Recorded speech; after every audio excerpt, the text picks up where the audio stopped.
Gang, what's up? Welcome back here to another edition of Intuitive Angling. And man, I really appreciate you guys making time to check the video out. Today we're going to be giving you guys a sort of my analysis and prediction of the state of the bass fishing world and coming up in 2023 and what it was in 2022. Sort of a wide-ranging viewpoint on how I think things are going along, and be really curious to hear your guys' opinion on it too, so feel free to drop some comments. Real quick before we get started in the video, just wanted to remind you guys about a couple things. If you check out our merchandise section of the YouTube channel, here at the bottom of the YouTube video, you'll see we've got some merchandise for sale. We've got new t-shirts and sweatshirts and hoodies in that say Live Scope Sucks on it, so show your support for the anti-live scope movement, and you can check those out. I'm going to get some myself. I'll have them on before too much longer. And also please check out our View Product Shopping tab when the video comes on there. That's a good way to support the channel. Okay guys, let's talk a little bit about what's going on here. Sort of give you my viewpoint of the state of the sport and where it's headed a little bit from a couple different fronts. First of all, from the economic standpoint, the sport of bass fishing is doing great right now. I mean, the economy is really strong in terms of the fishing end of it. Boat sales are through the roof. The dealers can't keep enough boats in there. Tackle sales are through the roof. I mean, tackle's hard to get a lot of times, and just the whole fishing industry is doing very well economically. I look that for that to continue. I mean, just so many people are fishing, and what happened is we had so much of an influx of anglers during and shortly after COVID. It has not slowed down. I mean, people are fishing more than ever, and in one aspect of it, sort of makes me wonder a little bit: are we loving this sport too much? Because, guys, I have never seen so many people on the water fishing still. I mean, it was very heavy during COVID. It hasn't slowed down. I remember, 20 years ago or so, if I went to the lake during the middle of the week, I hardly ever saw a boat at the parking lot. Very, very seldom. And guys, now, if it's a nice day, like right now, it's January, and I'm sitting out here, I got dang shorts on and a t-shirt in January, and I guarantee if you went to the lake during the middle of the week like this, you're going to have the parking lot have tons of boats in it. It's like there's more people fishing. It's like, I don't know if they're got jobs they can get off or not working or retired or whatever, but there's a ton of people fishing out there. But the main thing that I want to talk about here, as far as this big story from last year and the story moving forward, and I'm here once again, you're going to hear me talk about it again, but you can't deny the entire the entire influence that forward-facing sonar technology has and is having on our sport. One of the things I noticed last year is I can't even remember any. There may have been a handful of tournaments that were not won with forward-facing sonar. It's like every freaking tournament, I don't care where it was, what time of the year, you hear the same thing: I caught every fish because of my forward-facing sonar. If it wasn't for my forward-facing sonar, I wouldn't have won this tournament. One of the tragic realities of the sport, as long as tournament organizations still allow this technology to be legal, is it's going to become next to impossible to win a tournament without the use of forward-facing sonar. I don't care if you're fishing shallow water, deep water, or if you're fishing in March or November or whenever. It's just, there's guys out there that are so adept at using that, and they're so addicted to it, and they rely on it so heavily that they become experts at exploiting that unfortunate technology that we have out there. And it's not going to change. I don't see that changing. There's guys that make checks in tournaments, and there always will, that do not use it, and they're just fishing like real bass fishing is. But I think the biggest story in 2022, and the one moving forward in 2023, is how much of an impact that this technology is going to continue having on bass fishing, whether it be recreational fishing or tournament fishing. And there's nothing good that's coming out of it. It's causing populations of bass and other fish to get caught that were protected before, that needed to be protected. Guys, there were, for up until 5 years ago, there were populations of fish on all of our lakes across the country that were untouched because they were out there roaming in open water, not relating to anything, and nobody knew where they were or knew how to catch them out there. And we needed that. We needed to have a safe haven for those fish out there. Those fish needed a place where they can go and remain unmolested to where when spring came around they can spawn, repopulate the lakes. But now what we're having is those fish don't have safe havens anymore out there. They're getting caught, they're getting exploited. They will continue to do more so as technology increases with that. So from that standpoint, it's sort of depressing because what we're seeing in the sport is we're seeing what real bass fishing is, true bass fishing in the pure form of it. It's slowly fading away. Not slowly, it is fading away actually at a rapid pace.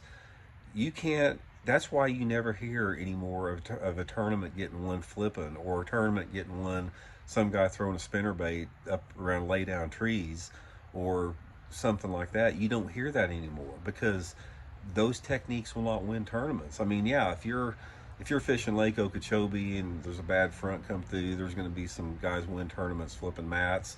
But for the most part, the days of guys going out and flipping stumps and laydowns and boat docks to win tournaments, it's over. It's not going to happen anymore. You can get checks doing it, but there's always going to be somebody out there that finds those fish that are out there and offshore. So from that standpoint, that is overwhelmingly the biggest story, what we have in the sport from last year and moving forward. My prediction for this sport, guys, there's I'm gonna give you guys a dose of reality, then I'm going to have a little positive viewpoint on it too. But you can't stick your head in the sand to what's going on here. We are becoming so good at catching bass. Technology has no reins on it. It's completely balls to the wall, free for all. Anything goes. Nothing's off limits. When you have a combination of more people fishing than ever and people getting better at catching fish than ever, and you have a finite resource of fish in a lake, people seem to have, they got this myth that we've got this infinite number of bass in a lake. We don't. Every lake has a limited number of fish in it, and every single year we get better and better and better at catching those fish that were protected in the past. Eventually, and not in the near to future, it's going to take an impact on our fisheries. It's going to get tougher to do well. It's going to get extremely tough for the average bass angler that does not want to use technology to catch fish. The days of, like, guys just fishing traditional bass fishing techniques and getting up on the bank, it's going to be tougher and tougher for them to catch bass as the years go by. And the only guys that are going to have any consistency are the guys that keep up with spending $20,000 a year on the newest and latest technology. So from that standpoint, I'm not real optimistic about the future of fishing as far as what it's going to be for the average bass angler.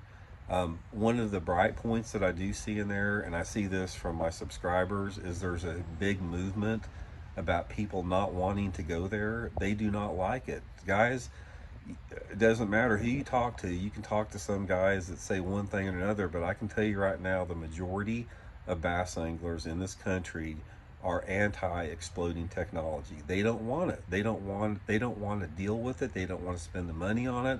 They think it takes away a lot of what bass fishing really is.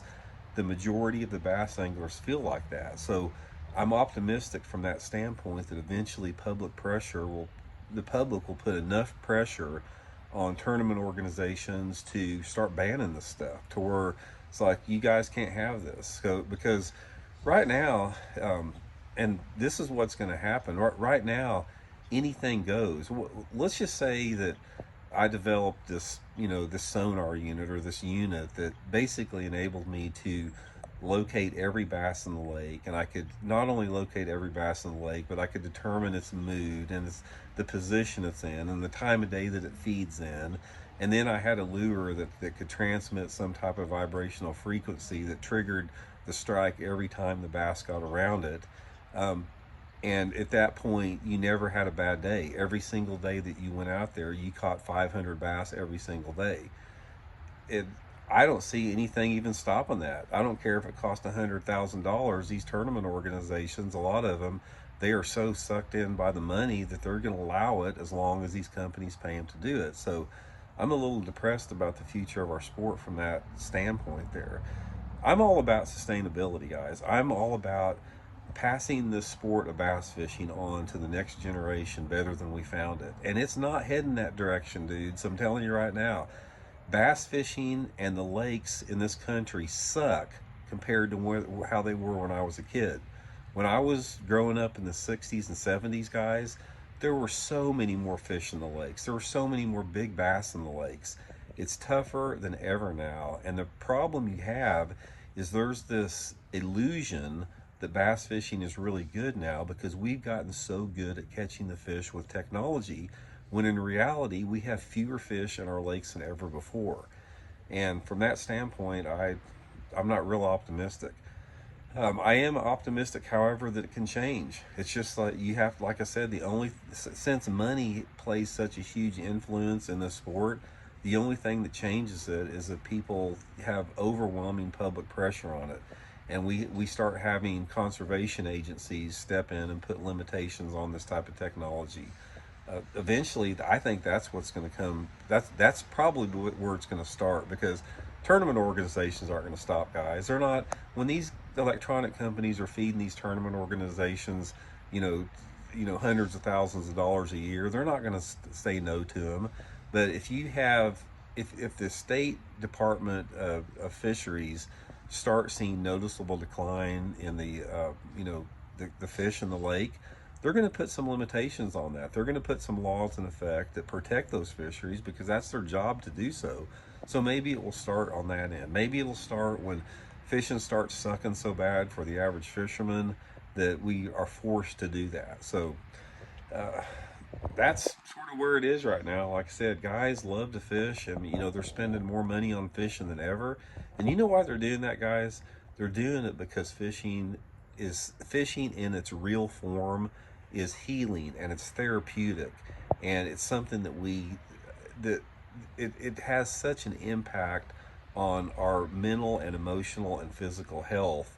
Not live scoping, but I'm talking about real bass fish, and I'm talking about flipping a jig into a bush. I'm talking about slow rolling a spinner bait past a stump in 2 foot of water.